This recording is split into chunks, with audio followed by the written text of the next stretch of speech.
Kasus mahar 3 miliar ini ramai banget dibahas di mana-mana. Tapi terlepas dari benar atau tidaknya kabar itu, yuk kita bahas dari sisi hukumnya, supaya bisa jadi pelajaran buat semua. Dalam hukum Islam, mahar itu memang hak istri. Tapi, hak itu muncul kalau pernikahannya sah dan tidak ada penipuan di dalamnya. Kalau sejak awal ada kebohongan, misalnya soal status, identitas, atau hal penting yang bikin pihak lain setuju menikah, itu bisa jadi alasan hukum untuk membatalkan pernikahan.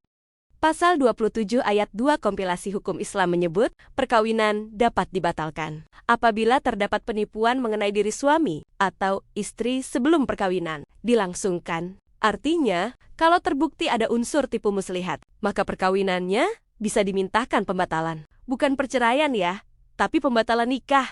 Tapi hukum juga mengatur batas waktunya. Permohonan pembatalan ini harus diajukan dalam waktu 6 bulan. Sejak perkawinan, kalau lewat dari itu, haknya bisa gugur. Dasar hukumnya ada pada pasal 28 KHI, junto pasal 23 Undang-Undang Nomor 1 Tahun 1974.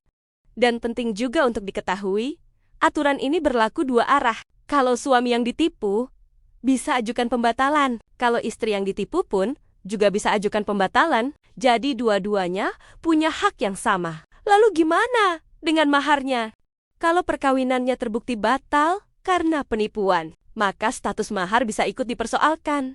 Karena mahar itu melekat pada akad yang sah. Kalau akadnya batal, maka secara hukum mahar bisa diminta kembali. Tentu tergantung pada pembuktian dan putusan pengadilan. Jadi pelajaran pentingnya begini. Kejujuran sebelum akad itu bukan cuma soal moral, tapi juga soal hukum. Karena kalau sejak awal ada kebohongan, bukan cuma perasaannya yang rusak, tapi akad nikahnya pun bisa batal demi hukum. Jangan lupa follow, agar kamu tidak ketinggalan informasi terbaru dan bermanfaat. Hubungi kami untuk pendampingan hukum lebih lanjut.